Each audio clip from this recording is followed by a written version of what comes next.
Dictation start होगा 5 second बाद। Start. इससे बड़ी विडंबना और क्या होगी कि देश भर में जिन कुछ परीक्षाओं को सबसे पुख्ता इंतजामों के बीच कराए जाने और उनकी गुणवत्ता के लिए जाना जाता रहा है, कोमा आज धांधली या फिर पहले ही प्रश्न पत्रों के बाहर आ जाने की लगातार घटनाओं के बीच उनकी विश्वसनीयता को गहरी चोट पहुंच रही है। विराम। इन परीक्षाओं का आयोजन कराने वाली एजेंसी की साख इस तरह गिर चुकी लगती है कि अब उसकी क्षमता पर सवाल उठने लगे हैं। विराम। सवाल है कि अगर यह स्थिति पिछले काफी समय से निरंतर बनी हुई है, कोमा तो इसके लिए किसकी जिम्मेदारी बनती है। विराम। गौरतलब है कि बुधवार को हुई विश्वविद्यालय अनुदान आयोग नेट परीक्षा में कई स्तर पर हुई गड़बड़ी के संकेत मिलने के बाद केंद्रीय शिक्षा मंत्रालय ने उसे रद्द करने की घोषणा कर दी। विराम। दरअसल, कोमा परीक्षा के अगले ही दिन यूजीसी को गृह मंत्रालय के भारतीय साइबर अपराध कोऑर्डिनेशन केंद्र से परीक्षा में गड़बड़ी होने के स्पष्ट संकेत मिले थे। विराम। अब मंत्रालय ने परीक्षा रद्द करने के साथ साथ इसकी जांच केंद्रीय जांच ब्यूरो यानी सीबीआई को सौंप दी है। पैरा। जाहिर है, कोमा अब समूचे मामले की जांच की प्रक्रिया चलेगी, कोमा लेकिन कितने दिनों में उसका नतीजा क्या आएगा, कोमा किसे कटघरे में खड़ा किया जाएगा, कोमा क्या कार्रवाई होगी, कोमा गड़बड़ी से बचाव के क्या इंतजाम किए जाएंगे, कोमा इसे लेकर कोई स्पष्टता शायद ही सामने आए। विराम।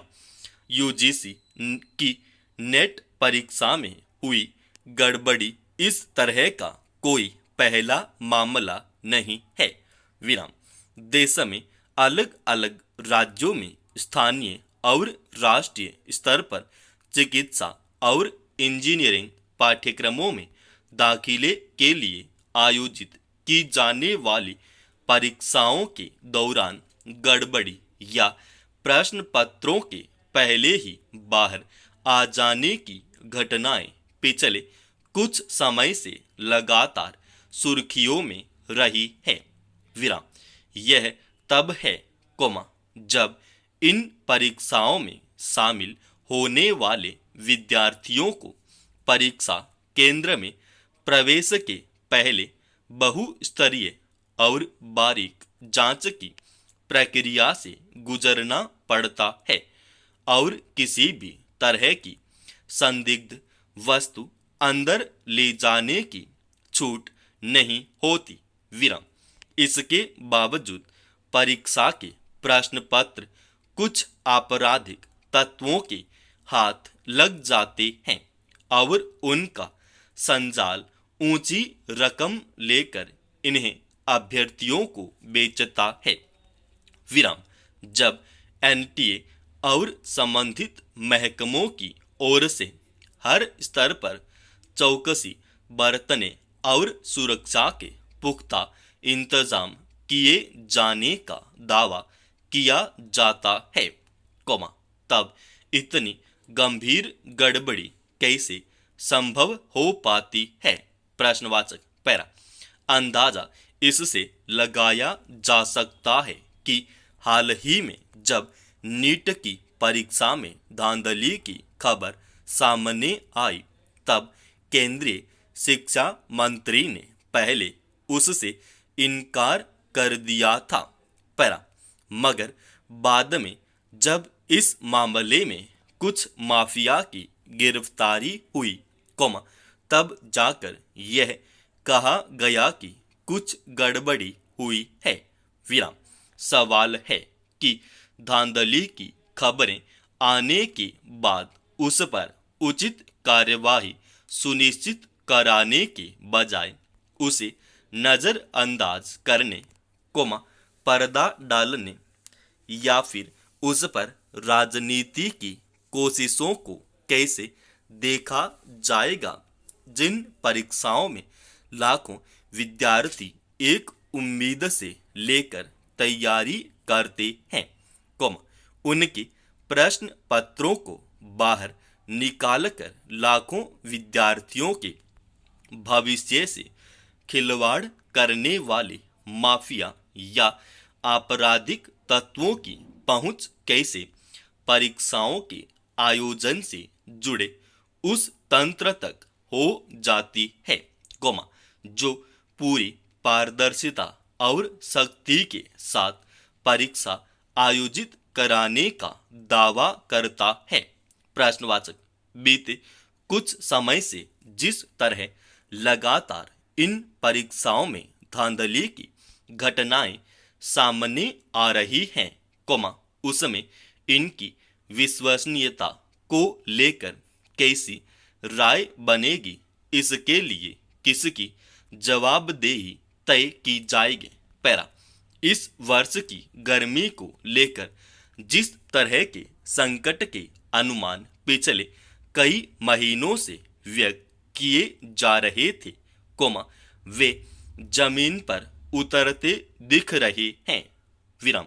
दिल्ली में भयंकर लू की चपेट में आने से 17 लोगों की मौत की खबर आ चुकी है और इस संख्या में बढ़ोतरी की आशंका जताई जा रही है। विराम।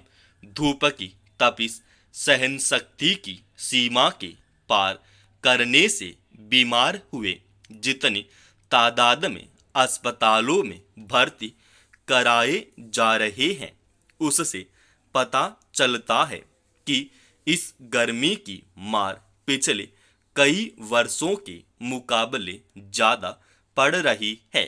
विराम। यूं तो देश भर में इस बार तापमान जिस स्तर पर सता रहा है, वह परेशान करने वाला है, मगर दिल्ली में न्यूनतम तापमान ने भी पिछले 55 वर्ष का रिकॉर्ड तोड़ दिया। विराम। मौसम विभाग के सफदरगंज केंद्र के मुताबिक 18 जून की रात को न्यूनतम पारा सामान्य से 8 डिग्री ज्यादा यानी 35.2 डिग्री सेल्सियस दर्ज किया गया। विराम। हालत यह है कि दोपहर के समय के तापमान ने बहुत सारे लोगों के सामने न केवल सामान्य दिनचर्या, बल्कि जीवन तक संकट पैदा कर दिया है। विराम। कई राज्यों में स्कूलों की बंदी को लेकर नए निर्देश जारी करने पड़े। पैरा।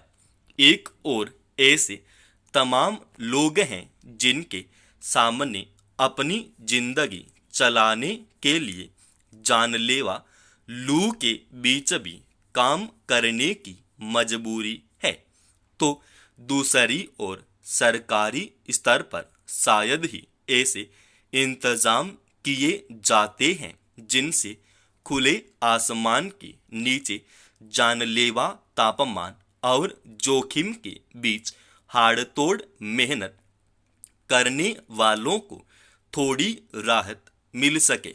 विराम।